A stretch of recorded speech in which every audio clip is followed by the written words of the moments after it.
Hey everybody, welcome back to another video. My name is Dan and today we are talking about the latest pandemic film, Little Fish.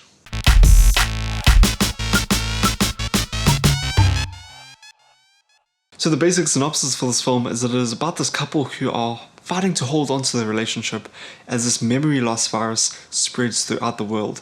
And this film hits very hard at times. The two leads of the film are Jack O'Connell, who plays a character called Jude, and then Olivia Cooke, who plays a character called Emma. And these are the characters we follow throughout the entirety of the film. They're the two lead characters, and I thought they just had absolutely amazing chemistry on screen, and you really could buy into and also invest into their relationship as it unfolds on the screen. Now this film is one of those films in the first wave of new films that are sort of associated or tie into the global pandemic and what's been happening with COVID-19.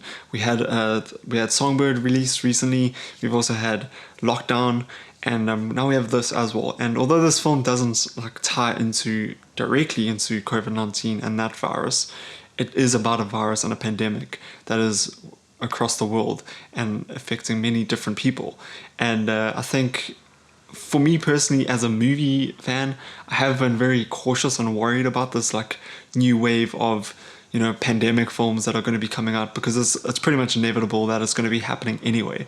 And so going into this film, I was a little cautious. I was like, okay, is this actually going to be good, or is it just trying to be a bit of a cash grab to be relevant to what's been going on with the pandemic?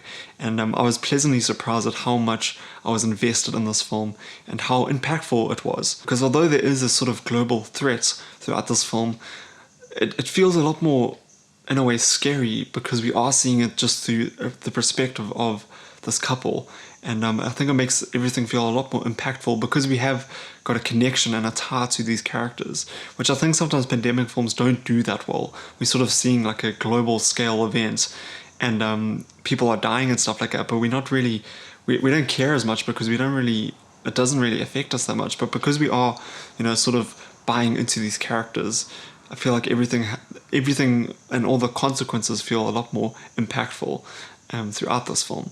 Now, the virus in this film is not COVID-19. It is a virus that takes away your memory, essentially. You can sometimes forget what you're doing, or you forget who you are, or you forget what's happened in your life.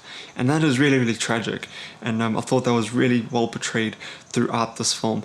Now, the one complaint I kind of do have with this is that we kind of have seen this idea play out in these sort of romance films in the past, where one of the people loses their memory, and it's hard to remember who they are, and it's it affects the relationship and stuff like that. And that was my one concern when this idea was first starting to play out in the film. But I think because the film is just, it's so deep, and it's got this maturity about it that it didn't really bother me that much. And the idea was, although it is sort of borrowed, or I guess it kind of ties into other films of this nature, it did still feel extremely original in regards to the film.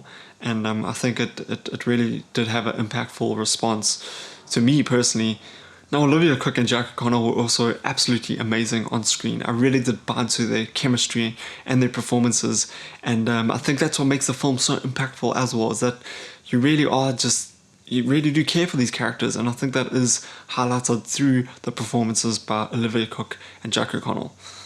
I was also to say that the cinematography throughout this film is stunning. I absolutely loved it. Cinematography is able to capture those really personal and intimate moments really, really well, but also those really intense, and uncomfortable moments too. And I think that worked really, really well in this movie. Also, absolutely loved the score. The score is just this beautiful, beautiful score throughout the film, and I think it did really bring a lot to the movie as well. At times as well, this film also does have a little bit of a Eternal Sunshine of the Spotless Mind feel, and if you guys know me well, I absolutely love that film, so maybe that's also why I really did enjoy this film. But this film definitely hits hard at times, and I was extremely emotional at parts in this movie, and I think it was a pleasant surprise, because I really didn't know what to expect going into this film, and I think it did just, it did just leave me thinking. It did just leave me emotionally moved, and I watched it yesterday and I still just can't get it out of my head. So I do highly recommend watching this film. It's a really solid film, and I think it's only elevated with what's been going on in the world over this last year too. And it's a really original movie with really great performances and great cinematography and great score. So I really highly recommend you guys check it out. I'm giving this film a 3.5 out of 5. It is definitely closer to a 4 than a 3, and I definitely think you guys should go check it out. Let me know if you've seen it in the comments down below, and if you have not yet seen it, are you excited to see it?